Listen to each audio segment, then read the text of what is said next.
हरे कृष्णा। वेद सारथी में आपका स्वागत है। आज हम पढ़ेंगे 3 प्रकार के मुख्य प्रमाण। अब प्रमाण का अर्थ क्या होता है? प्रूफ। प्रूफ क्या होता है? जो हमें सत्य का बोध कराए। वैसे तो प्रमाण कई प्रकार के हैं, लेकिन इस वीडियो में हम 3 मुख्य प्रमाणों पर चर्चा करेंगे।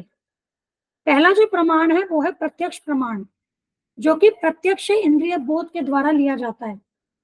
इंद्रिय बोध को क्या कहते हैं? Direct sense perception. अब जैसा कि हम जानते हैं कि हमारी इंद्रियां जैसे आंखें, कान, नाक, त्वचा और जीवा, इन पांचों से हम जो भी ज्ञान ग्रहण करते हैं, यह ज्ञान प्रत्यक्ष प्रमाण के अंतर्गत आता है।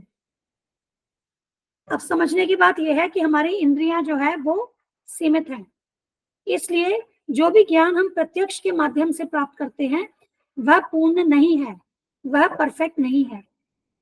अब इसमें कुछ उदाहरण, जैसे हम अंधेरे में नहीं देख सकते। हमारी आंखें इस प्रकार से बनी है कि हम किसी भी वस्तु को अंधेरे में ठीक रूप से नहीं देख सकते। हम दूर की वस्तुओं की आवाज नहीं सुन सकते। इसी प्रकार से आप इन पांचों इंद्रियों और इन इंद्रियों के विषय के बारे में मनन करेंगे, आप पाएंगे कि ये सभी सीमित हैं और हमें ये परफेक्ट पूर्ण ज्ञान नहीं दे सकते। अगला प्रमाण क्या है? अनुमान प्रमाण। इसको कहते हैं आगमनात्मक ज्ञान, इंडक्टिव नॉलेज। अब इसमें क्या होता है? इसमें तर्क लगाया जाता है। अब जो भी हमने ज्ञान इंद्रियों के माध्यम से लिया है, उस ज्ञान के आधार पर किसी अज्ञात चीज के बारे में अनुमान लगाकर उसके बारे में जानना, इसी को अनुमान प्रमाण कहते हैं। इसको सरल उदाहरण से हम ऐसे समझ सकते हैं कि यदि हमने प्रत्यक्ष रूप से मंदिर में घंटी बजती देखी और सुनी, तो अगली बार अगर हम मंदिर में नहीं बैठे हैं, लेकिन कहीं और अगर हमें उस घंटी की आवाज आएगी, तो हम अनुमान लगा सकेंगे कि ये जो आवाज है ये मंदिर की घंटी की आवाज है। तो इसका अर्थ क्या हुआ कि पहले हमने वो ज्ञान प्रत्यक्ष रूप से लिया और उसके बाद उसी ज्ञान के आधार पे हमने अनुमान लगाया। अब यहाँ पर अनुमान प्रमाण भी पूर्ण नहीं है, परफेक्ट नहीं है। क्यों? क्योंकि यह भी क्या है? प्रत्यक्ष प्रमाण पर आधारित है और प्रत्यक्ष प्रमाण स्वयं पूर्ण नहीं है। इसके बारे में हम आगे वीडियो में चर्चा करेंगे कि क्यों प्रत्यक्ष प्रमाण और अनुमान प्रमाण पूर्ण नहीं है।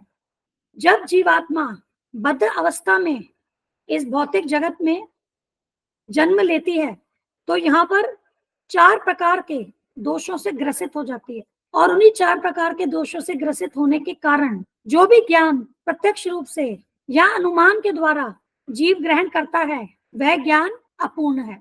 अब इसके बाद तीसरे प्रकार का प्रमाण क्या है?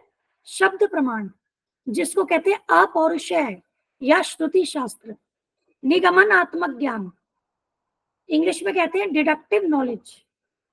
तो ये जो ज्ञान है ये आधिकारिक ज्ञान है, ऑथोराइज ज्ञान है। जो हमारे वैदिक ज्ञान है ये सब शब्द प्रमाण के अंतर्गत आता है। इन्हें अपौरुषेय या श्रुति शास्त्र भी कहते हैं। अपौरुषेय का अर्थ क्या है? जो एक साधारण मनुष्य के द्वारा नहीं दिया गया। अभी हमने क्या बात की थी कि जब जीव इस भौतिक संसार में आता है तो उसमें 4 दोष होते हैं, लेकिन जो शब्द प्रमाण है वो सीधा भगवान से आ रहा है। इसीलिए इस ज्ञान को क्या कह रहे हैं? अपौरुषेय ज्ञान। ये किसी साधारण पुरुष जो कि दोषों से पूर्ण है उनके द्वारा नहीं दिया गया, ये ज्ञान भगवान श्री कृष्ण के द्वारा दिया गया है। इसीलिए शब्द प्रमाण में कोई दोष नहीं है। और इसे श्रुति शास्त्र क्यों कहते हैं? क्योंकि ये जो वेदों का ज्ञान है ये शिष्य अपने गुरु से श्रवण के माध्यम से ग्रहण करते हैं। इसे कहते हैं ओरल रिसेप्शन। अब अगली वीडियो में हम आगमनात्मक ज्ञान और निगमनात्मक ज्ञान के ऊपर चर्चा करेंगे। इन्हें कहते हैं ज्ञान ग्रहण करने के 2 पंथ। और इस विषय को पूर्ण करने के बाद हम जो भौतिक जगत में जीव जो है उसमें कौन सी 4 त्रुटियां हैं, कौन से 4 दोष हैं, उसके बारे में चर्चा करेंगे और इससे हम ये निष्कर्ष निकालेंगे कि क्यों शब्द प्रमाण जो है वही पूर्ण है और हमें शब्द प्रमाण के द्वारा ज्ञान लेना चाहिए। इसमें हम कुछ और उदाहरण भी आपके सामने प्रस्तुत करेंगे जिससे ये विषय और भी सरलता से आप समझ सकेंगे। इस वीडियो में इतना ही। हम ये चैनल और इस चैनल पे प्रस्तुत की गई सभी वीडियोस हमारे गुरु महाराज श्री कृष्ण कृपा मूर्ति श्री श्रीमद अभय चरणारविंद भक्तिवेदांत स्वामी ठाकुर श्रील प्रभुपाद जी को समर्पित करते हैं। धन्यवाद। हरे कृष्णा।